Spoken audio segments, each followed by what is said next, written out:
Bonjour à tous et bienvenue dans Interview pour ce nouveau numéro. Nous sommes avec Jaël Antalya qui est photographe professionnel avec elle nous allons parler largement de son métier, de sa vision, de son parcours et de tout le reste. Jaël Antalya, bienvenue et merci d'être des nôtres. Merci à vous, monsieur Welcome. Alors peut-être vous pouvez faire une petite présentation sur vous-même. Bonjour, je me nomme Antalya Mbafumoya Tchombasta Mili, alias Antalya Jaël. Je suis licenciée en photographie à l'Académie des Beaux-Arts de Kinshasa. Alors, première question déjà, c'est quoi être photographe professionnel d'après vous?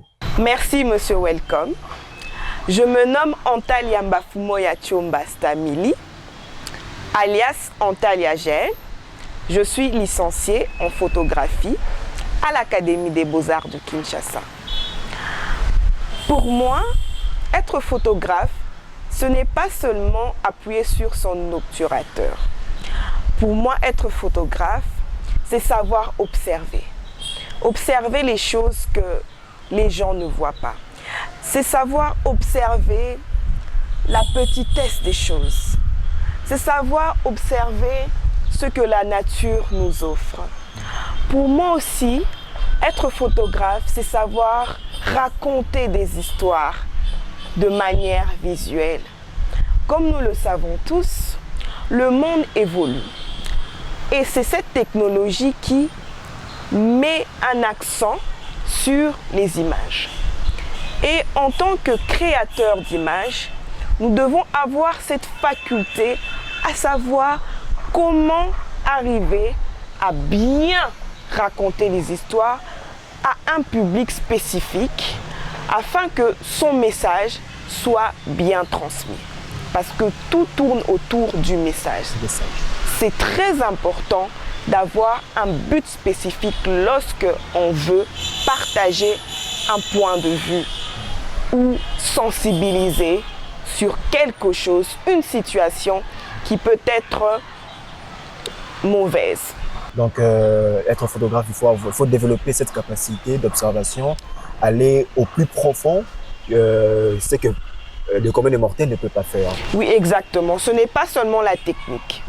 Parce que nous pouvons bien posséder des connaissances sur la manière dont on capture, mais s'il n'y a pas de fond, la fondation, c'est le message. Je ne sais pas si vous aviez déjà visité une exposition d'art. Vous pouvez constater qu'une œuvre picturale est juste composée d'un point. Et là, pour ceux qui sont incultes, diront que c'est insignifiant, ce n'est pas pertinent.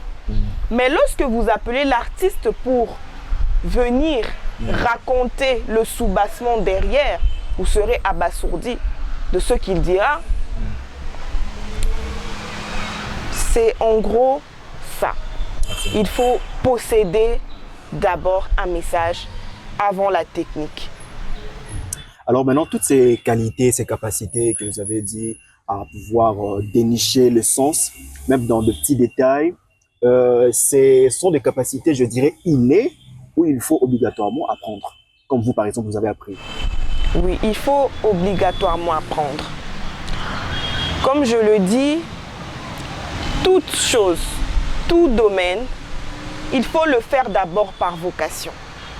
Il ne faudrait pas le faire par ambition. Parce que lorsque tu possèdes cette vocation, tu as plus de facilité à t'améliorer. Mais il faudrait aussi savoir que le talent ne suffit pas, que l'expérience bat le talent. Vous pourrez constater qu'il y a beaucoup de personnes qui peuvent être aussi talentueuses que vous pouvez l'imaginer. Nous pouvons voir qu'il y a beaucoup de personnes qui possèdent peut-être le talent de jouer au football, le talent du chant, le talent de créer des inventions. De danser par exemple aussi. Ou de danser. Ou par exemple de faire du yaourt ou de faire des pagnes. Mais si la personne n'a pas l'esprit de curiosité, elle ne pourra pas aller loin. Il n'y a pas seulement la curiosité, mais aussi la persévérance. Parce qu'il peut arriver un moment où l'on se sent limité. où l'on a besoin de se ressourcer pour arriver à reprendre les choses en main. C'est toujours important de reculer pour mieux sauter. Voilà. Alors, on va prendre un petit élément. Il s'agit de votre portrait qui parle largement de votre parcours, de votre genèse, de vos débuts. Et on va se retrouver tout juste après.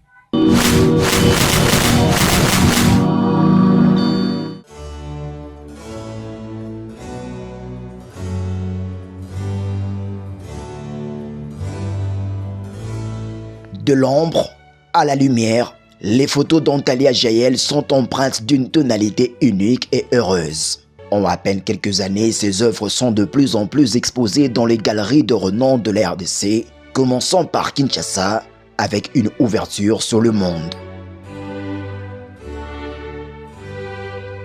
Originaire de la ville de Kindu, chef-lieu de la province du Maniema, située au centre-est du pays, Antalya Jaël, très douée par la photographie, se lance toute jeune dans une carrière reconnue comme noble par plusieurs. Perfectionnisme oblige, elle entre sur le tard à l'Académie des Beaux-Arts de Kinshasa, dont elle sort avec le titre de licenciée au département de la photographie en 2025.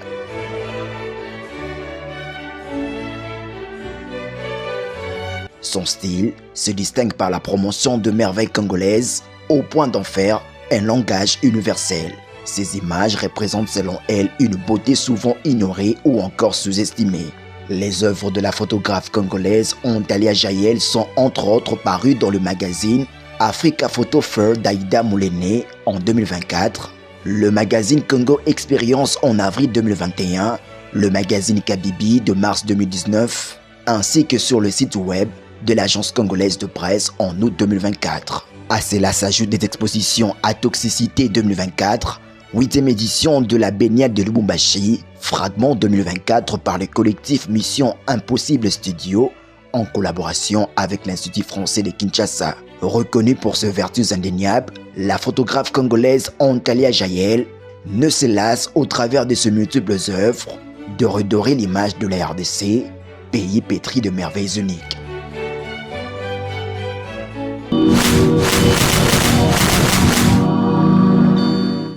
Alors, nous sommes de retour sur ce plateau. Nous sommes toujours avec la photographe professionnelle, Jaël Antalya, avec qui nous poursuivons cette discussion. J'aimerais savoir une chose à titre personnel, en ce qui vous concerne personnellement, sur quoi est fondée votre passion pour la photographie? Parce qu'on sent que vous avez un faible pour cette photographie. Vous l'aimez vraiment beaucoup. Oui, je l'aime beaucoup. Et je vais vous raconter une histoire. Tout a commencé lorsque je me suis rendue dans ma province natale, si je peux le dire. Laquelle? C'est le Maniema, précisément dans son chef-lieu, qui est Kindu. Je me suis mise à photographier les instants, à photographier tout ce que je pouvais considérer comme joli. Tout ce qui pouvait vous attirer. Voilà. Mais c'est après que j'ai montré ces images, après avoir visualisé, que ma mère me dira « Antalya, tu produis de très belles images. » Pour moi, une image n'était qu'une image. Pour moi, je considérais l'image comme banale, que c'était quelque chose que tout le monde était capable de faire. Mais c'est bien après avoir cogité que je me suis dit, il y a quelque chose de formidable à travers ce médium. Et je peux facilement l'utiliser pour défendre des causes qui peut être considérées comme nobles. Et cela, plus précisément, par rapport à redorer cette image de la République démocratique du Congo qui a été tant salie, tant par les Congolais, mais aussi par le monde. Okay. Et là, concrètement, quand vous êtes allé vers votre province natale, c'était dans les années 2000 toujours. Vous aviez à peu près quel âge à ce moment-là? Toute jeune? À cet âge, oui, j'étais quand même jeune, adolescente. j'avais besoin de renouer avec mes racines.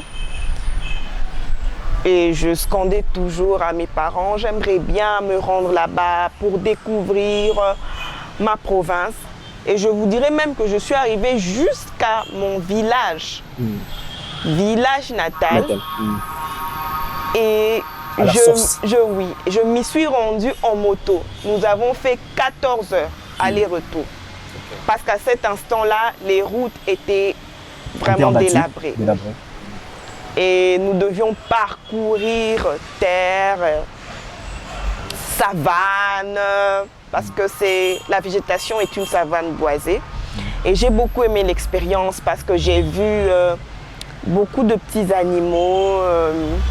J'ai aussi rencontré des situations farfelues, comme par exemple voir 7 personnes sur la même moto, pour vraiment montrer aussi que nous avons besoin d'aider les autres.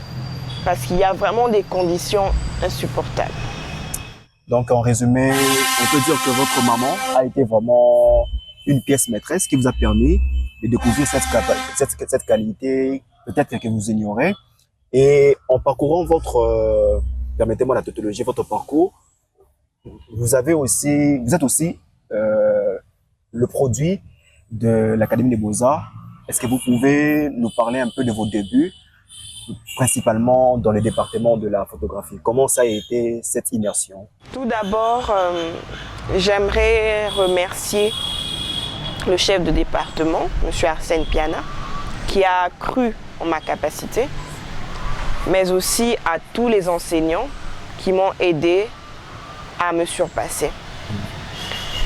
Tout au début, ce n'était pas facile, parce qu'on avait tendance à marteler sur la manière dont je gérais la balance de blanc.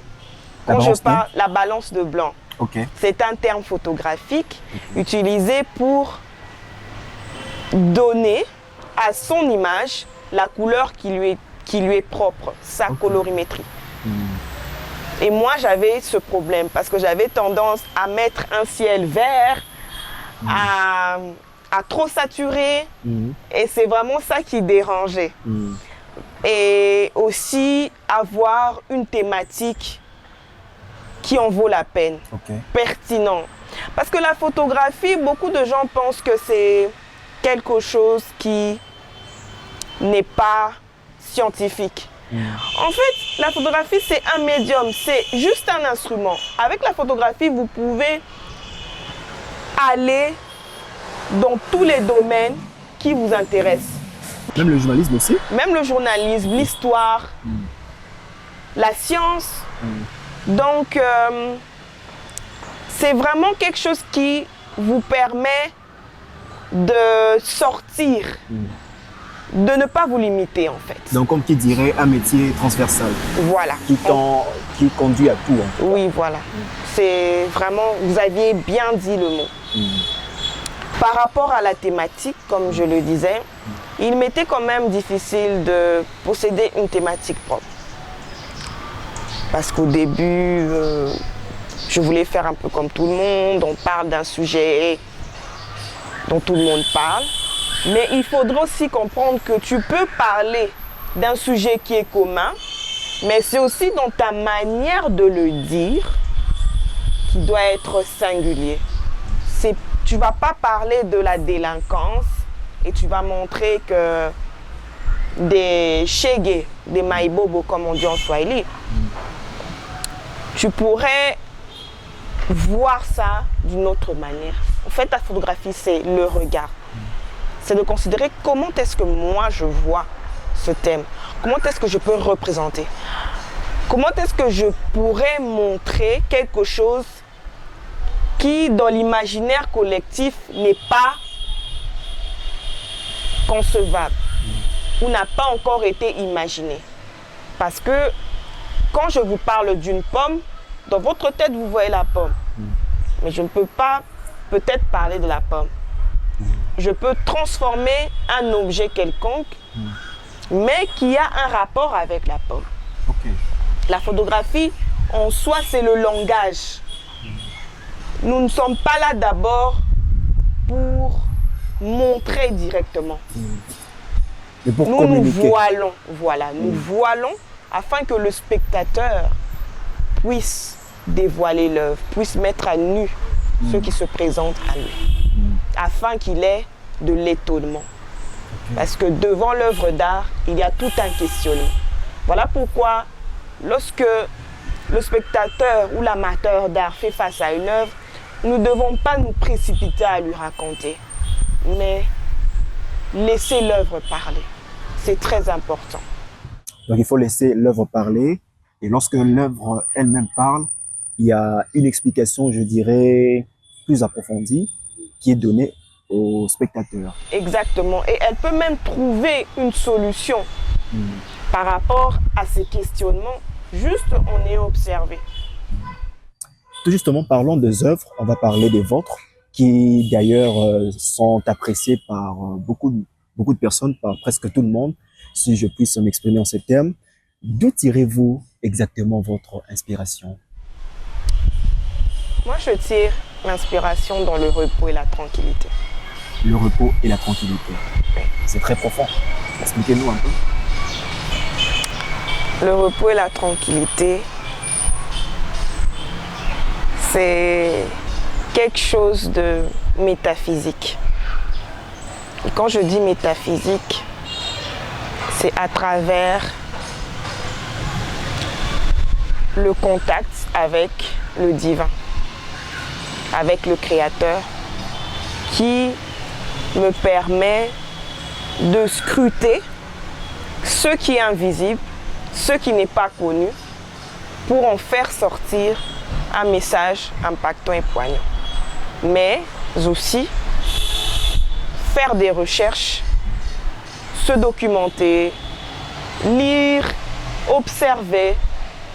Il ne faut pas seulement se limiter à soi-même. Nous ne sommes pas le centre du monde. Mais aussi se questionner et questionner les autres. C'est très important.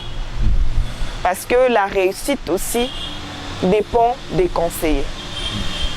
Il faut savoir juger sa propre image. Vous voyez, quand vous regardez votre image, si vous-même vous n'êtes pas convaincu de votre œuvre, ne la faites pas. Recommencez et demandez à d'autres personnes. Parce que la conviction vient d'abord de soi, mais aussi s'inspirer des prédécesseurs et des experts. Surtout qu'on n'invente pas la roue. Voilà. Il faut toujours s'inspirer et toujours se surpasser, ne pas toujours se focaliser à nos réussites. Parce que c'est ça le piège. Comme on dit, la réussite d'aujourd'hui peut être l'échec de demain. Voilà pourquoi, quand on dit le passé est passé, toute chose, qu'elle soit bonne ou mauvaise. Alors, j'ai eu le temps vraiment de bien scruter, de bien analyser vos œuvres, vraiment en profondeur, et je me suis rendu compte que votre style s'articule beaucoup plus autour de fait de promouvoir, mettre en valeur, avoir un regard positif sur les merveilles de la RDC. On parle de la nature, etc. Expliquez-nous en quoi cela consiste-t-il exactement. Vous parlez souvent des merveilles de la RDC. Pourquoi donc, quel est ce message que vous aimez toujours transmettre à votre public? Pour moi, mon message est comme un catalyseur. Pourquoi je dis catalyseur? Parce que c'est un instrument qui vise à éveiller les consciences, à prendre conscience de sa valeur. Parce que la plupart de personnes et des Congolais que nous connaissons ont cette imagination que l'herbe est toujours verte ailleurs. Mais nous devons comprendre que l'herbe est verte lorsqu'on l'arrose. Et quand je le dis l'arroser, c'est d'abord prendre conscience de cette valeur. Nous avons un pays grand. Vous pouvez imaginer que beaucoup de multinationales se ruent sur ce pays. Comment est-ce que nous n'arrivons pas à voir, pendant que les autres voient une mine de richesse? Et comment la population elle-même ne prend pas conscience de cela? Elle a tendance à regarder ailleurs, à se dire que c'est ailleurs que les choses vont aller mieux. C'est ailleurs que nous allons trouver du pain. C'est ailleurs que nous allons exceller. mes amis, vous n'êtes pas venus sur cette terre et, à plus forte raison, en République démocratique du Congo pour rien. Vous êtes aussi des acteurs. N'attendez pas que d'autres personnes viennent pour changer les choses. Et moi, en tant que photographe, je me dis qu'il est important que je mette une pierre à cet édifice qui est la prise de conscience, le changement de mentalité, à apprécier d'abord ce que nous avons et ensuite construire pour arriver à créer un environnement meilleur pour nous. Je donne l'exemple, le taux a été baissé, mais combien de Congolais sont mécontents à ce propos? Ils sortent des paroles comme « nous avons préféré que ce taux soit plus élevé parce que lorsque nous convertissons, nous avons quand même assez d'argent. Nous sommes considérables. » Non, ce n'est pas normal. Nous pouvons plutôt encourager cette progression parce que plus le taux baisse, plus notre monnaie est mise en valeur. Cessons de mettre en valeur la culture d'autrui. Même dans des mariages, comment pouvez-vous constater que les gens s'approprient des tenues traditionnelles nigérianes? Elles sont belles, oui, ce sont nos frères africains. Mais avez-vous eu le temps de voir votre culture? Avez-vous le temps de voir quelle est la particularité de votre province et le temps d'apprécier ce que vous avez? C'est alors là que vous pourrez émerger. Alors, Jaël Ontalia, on va évoluer. En 2024, vous avez présenté le projet Mizizi à l'Abéliane de Lubumbashi. Parlez-nous-en un peu plus. Le projet Mizizi est un travail documentaire qui scrute cet héritage arabo-swahili dans l'est de la République démocratique du Congo, tout en scrutant les siècles de migration et d'échanges commerciaux qui se sont engendrés au fil du temps entre l'Oman, Zanzibar, le Maniema, ainsi que toutes les autres provinces qui ont été affectées par cette influence arabique. Parce que étant moi-même originaire de cette province, le constat était que j'ai vu que ma cousine Germaine possédait les yeux bleus de son père, qui est un Français. Et nous avions étudié en biologie, dans la génétique, qui scrute l'hérédité, qu'il existe des croisements. Des croisements qui peuvent justifier cette mutation-là au niveau des yeux. Et c'est en ayant constaté cela que, après les résultats, il y avait 50% de yeux bleus récessifs, mais aussi un hétérozygote possédant des yeux marrons ainsi que des yeux bleus. C'est alors là que je me suis dit qu'il existerait peut-être un ancêtre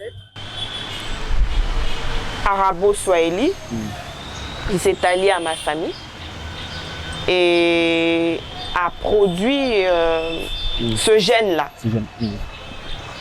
Et c'est après que, au fur et à mesure, j'ai commencé à chercher, à me documenter, de produire des interviews, de faire des dessins pour arriver à ce travail, cette réalisation. Mais il faudrait savoir que ce n'est pas encore achevé, c'est un travail de vie que je vais développer au fil du temps. L'on dit souvent que la photographie est un moyen de résilience. Qu'entendez-vous par ça? Oui, je considère que la photographie possède cette essence de résilience. Pourquoi je le dis? Parce qu'à travers la photographie, nous pouvons, comme on dit en anglais, overcome. Overcome, c'est surpasser ce qui pouvait être insurmontable dans notre société. Nous pouvons témoigner contre quelque chose, contre des injustices. nous pouvons aussi montrer des choses pour le moment que les gens ne voient pas à vue d'œil, comme par exemple cette beauté congolaise qui a été ternie par le biais de tout ce que nous pouvons voir avec la négativité. Je parle de cette positivité que la photographie peut apporter en, par exemple, photographier des coins importants dans la promotion du tourisme, par exemple, pour inviter des touristes à voir des choses et aussi à développer cette économie. Donc en gros, c'est ça. On parle aussi de la rentabilité. Ok. Alors, Jaël Antalya, on avance déjà vers la fin de cette interview. Je vais vous poser une petite question parce que vous avez parlé d'une part des inégalités. On se rappelle que au XXe siècle, plus précisément, il y a eu cette injustice. On ne parlait pas assez de femmes photographes. C'était un métier où on retrouvait beaucoup plus les hommes. Est-ce qu'aujourd'hui, c'est toujours important de parler de femmes photographes, hommes photographes, ou il faut tout simplement parler des photographes? Parce qu'il y a des femmes aussi qui se démarquent. Oui, je pense qu'il faut parler de photographes, premièrement, parce qu'on est d'abord photographe. La photographie ne tient pas compte du genre. Les inégalités peuvent exister, certes, dans des milieux professionnels, mais nous ne pouvons pas aussi oublier cette essence que la femme apporte, cette finesse que la femme peut apporter dans ce domaine masculinisé. La femme peut apporter ce sens de féminité essentiel à la vie. Je pense cette beauté différente. Voilà. Je pense que l'apport de la femme est autant qu'importante que celle de l'homme. Mais aucun apport n'est au-dessus de l'autre. Actualité oblige, l'avant-dernière question, avant de vous libérer. Aujourd'hui, on parle de l'intelligence artificielle. Ça vous fait comment lorsque vous voyez des images truquées qui parfois, je dirais, désorientent l'opinion? Ça vous fait comment? Quelle impression vous avez face à cette réalité? La tournure, la façon, la direction que prend les choses actuellement. Oui, avec l'intelligence artificielle qui prend son ampleur, nous pouvons être désinformés, nous pouvons tomber dans des pièges qui n'ont pas lieu d'être. Et ce que moi je recommande, c'est d'être vigilant et de bien regarder. Je pourrais vous donner une astuce. Lorsque vous faites face à une image qui a été générée par l'intelligence artificielle, c'est au niveau des mains, par exemple. Les mains sont mal générées. Les protagonistes. Oui. Les personnages. Voilà, les personnages. Les mains des personnages sont, par exemple, mal générées.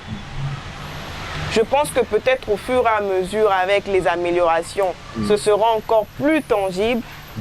Mais il ne faudrait pas oublier que la photographie, c'est d'abord le message. C'est l'âme, l'âme de l'objet qui est plus importante. Et je ne pense pas qu'un robot possède une âme. L'être humain aura toujours sa particularité, aura toujours ceux qui feront en sorte que aucune machine ne peut égaler la personne de l'être humain. Un message d'encouragement, peut-être aux générations futures, à ceux-là qui veulent devenir comme vous et à gagner leur vie, pourquoi pas, dans ce noble métier que vous faites. Ce que je demanderais à toute personne qui oserait opter pour ce métier, c'est de posséder la curiosité. Car c'est avant tout la chose la plus importante qu'un être humain doit posséder. Et chercher à se surpasser, mais aussi de persévérer. Même si vous sentez que ce métier peut être remplacé par l'intelligence artificielle, n'oubliez pas que vous êtes un être humain et que le robot même si on tente de le faire ressembler à l'être humain, ne le sera jamais. Je dis et je vous remercie. Alors, merci Jaël Antalya d'avoir accepté de nous répondre, de répondre à nos questions, de nous avoir accordé de votre temps. Et merci aussi à vous de nous avoir suivis. On se retrouve la prochaine fois pour un nouveau numéro.